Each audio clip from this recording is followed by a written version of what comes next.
Aide-nous, Seigneur, à parler de ta part. Quand nous serons limités, aide-nous, Seigneur mon Dieu. Que ton esprit nous accompagne. Par le nom puissant de Jésus, nous avons ainsi prié. Amen. On acclame le Seigneur. Et nous prenons nos Bibles et nous lisons 1 Samuel 15. Tanguy 1 Samuel 15. Je lis à partir des 10e. Je lis au nom de Jésus. L'Éternel adressa la parole à Samuel.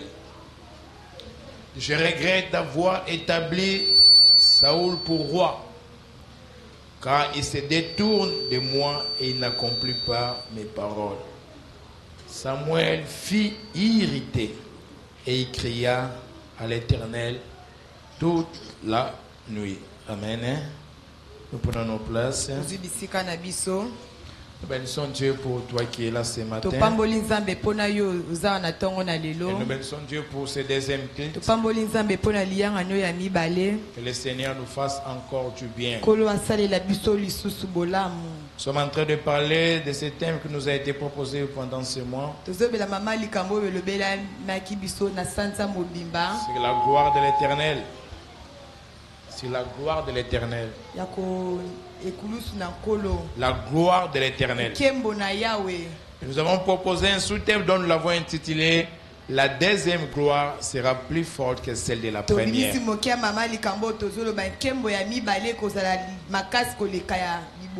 La deuxième gloire sera plus forte que celle de la première. Lorsque nous sommes en train de parler sur la gloire, la gloire exprime le poids de la présence de Dieu. En d'autres termes, en hébreu, c'est ce qu'on appelle le Shekinah de Dieu, qui est la présence de Dieu. La gloire exprime la manifestation glorieuse de Dieu. La gloire de Dieu est marquée par le temps de Dieu. La gloire de Dieu chasse les ténèbres. Parce que la présence de Dieu ne peut pas supporter la présence du diable. Mais lorsque nous sommes en train de parler sur la deuxième gloire, sera plus forte que celle de la première.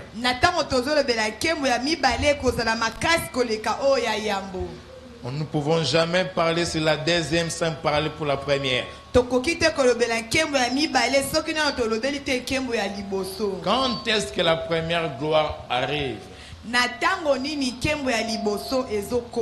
avons dit que la première gloire arrive lorsque le peuple vit dans l'obéissance à la parole de Dieu. Nous avons illustré cela comme l'exemple des enfants d'Israël. Pendant qu'ils étaient encore en Égypte, ils ont reçu une instruction de la part de Dieu. Et le Seigneur leur avait dit qu'ils mettent le sang des troupeaux dans leurs portes. Ceux-là qui avaient obéi à cette voix, ils ont vu la première gloire de Dieu. Et parmi des gens qui étaient visités, il n'y avait pas seulement les enfants d'Israël. Il y avait aussi des ramassis. Ce sont des peuples qui habitaient Israël, mais qui habitaient Égypte, mais qui n'étaient pas des enfants d'Israël. Mais ils ont su que Dieu demanda aux enfants d'Israël de mettre le sang dans leurs portes. Ils ont respecté l'instruction. Et ils ont vu la gloire de Dieu. Lorsque nous obéissons à la parole de Dieu, cela nous amène à voir aussi la gloire de Dieu. Lorsque tu vis dans l'obéissance à la parole de Dieu, cela te conduit à rencontrer la gloire de Dieu. Mais cela amène la première gloire. La première gloire ne peut que se fait lorsqu'il y a l'obéissance à sa parole.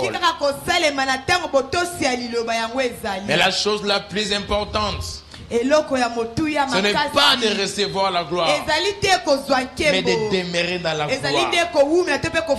Mais qu'est-ce qui fait pour qu'un peuple puisse recevoir la deuxième gloire? C'est lorsqu'un peuple demeure dans l'obéissance à la parole de Dieu. La raison pour laquelle il y a des hommes qui sont bénis aujourd'hui, mais une année après ils sont plus bénis. Il y a des hommes qui sont restaurés aujourd'hui, une année après ils sont devenus des pauvres.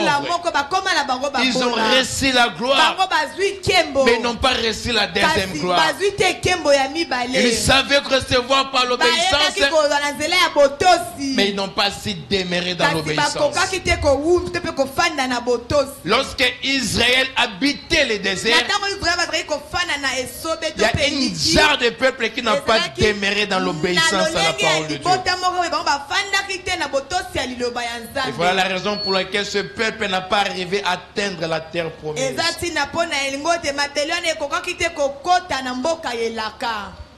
Quelles sont les raisons majeures que le diable utilise pour combattre autant notre obéissance à la parole de Dieu?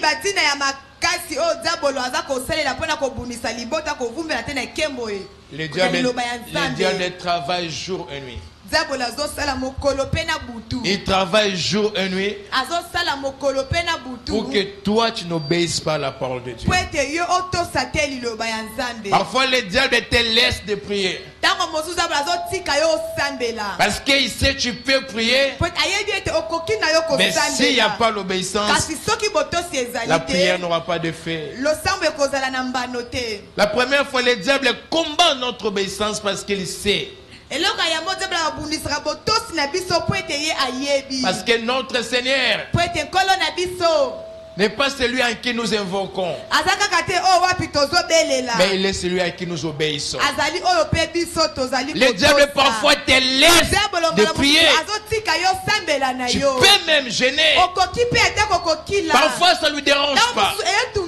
Mais ce qui dérange le diable, que toi tu vives à l'obéissance.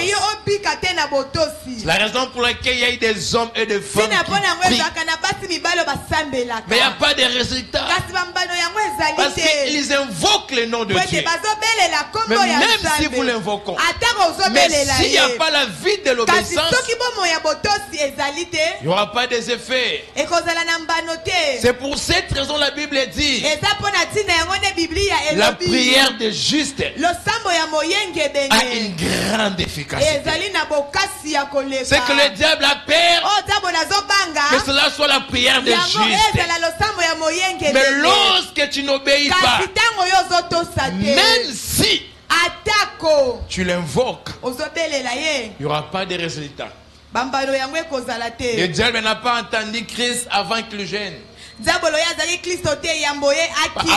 avoir Christ a jeûné 40 jours et 40 nuits. C'est alors que le diable est venu les tenter. J'aimerais dire à quelqu'un, le diable n'a pas peur de tes gênes. Le diable n'a pas peur que tu dises que je fais 40 jours de jeûne et prière. Tu peux faire 40 jours. Tu peux faire 21 jours. Tu peux faire une semaine, mais s'il n'y a pas une vie d'obéissance,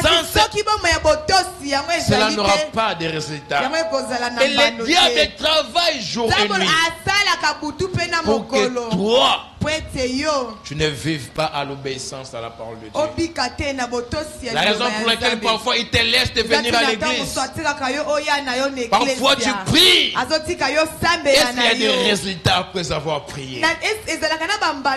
Parfois je me pose la question. Est-ce que nous avons le même Dieu qui a servi Abraham? Parfois je me pose la question. Nous avons le même Dieu qui a servi Moïse. Parfois je me pose la question. Avons-nous le même Dieu qui a servi les apôtres? Parfois je me pose la question. Avons-nous le même Dieu qui a servi Paul? Parfois je me pose la question. question, avons-nous le même Dieu qui a servi Pierre? Parfois je me pose la question, avons-nous le même Dieu qui a servi Joseph? J'ai dit non. Enfin, nous n'avons pas ce même Dieu. Parce que ces hommes ont servi Dieu avec puissance. Ces hommes ont servi Dieu avec tremblement de terre. Parce qu'Anné avait l'obéissance. Mais tandis que nous venons à l'église, nous prions, nous gênons, nous crions, mais il n'y a pas la vie de l'obéissance. Dans l'église, c'est là où on trouve les pécheurs. Dans l'église, c'est là où on apprend que tel a empoisonné l'autre. C'est dans l'église qu'on apprend que tel sert ne salue pas tel sert. C'est dans l'église qu'on apprend qu'il y a la division entre eux. C'est à l'église qu'on apprend qu'il y a un groupe qui s'organise pour critiquer les autres. C'est à l'église qu'on apprend qu'il y a la division, il y a de la haine, il y a de la séparation. Ce n'est pas hors de l'église. C'est dans l'église que ces choses se font. C'est dans l'église qu'il y a les païens. C'est dans l'église qu'il y a les hommes impudiques. C'est dans l'église qu'il y a des hommes qui ne craignent pas Dieu. C'est dans l'église qu'il y a des péchés. Mais c'est les mêmes personnes qui s'élèvent leur voix pour invoquer Dieu. Mais s'il n'y a pas l'obéissance, il n'y a pas les résultats. Si vous lisez Romains 6 à 16, il me dit: vous êtes esclaves à la personne qui vous obéissez. Vous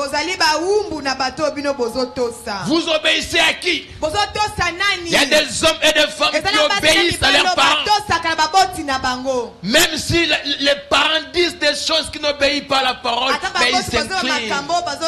Il y a des hommes et des femmes qui obéissent aux lois établies au travail, mais ils n'obéissent pas à la parole de Dieu.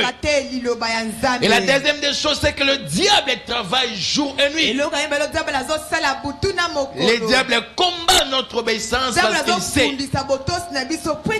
celui à qui vous obéissez détermine à qui vous donne le pouvoir de contrôler les éléments qui vont arriver dans l'avenir. Bien-aimés dans le Seigneur, ce qui arrive dans notre vie dépend de notre consécration. Il y avait un homme qu'on appelait David. La Bible dit cet homme, c'était l'homme selon le cœur de Dieu. Mais si vous lisez l'histoire de David, avant que cet homme tombe avec la femme de notre personne, cet homme n'a pas connu de problème comme l'a connu après. Après avoir tombé avec la femme de Iri,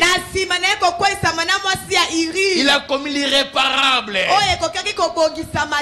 Il est allé tuer Iri. Après cela, dans la maison de David, l'insecte est arrivé.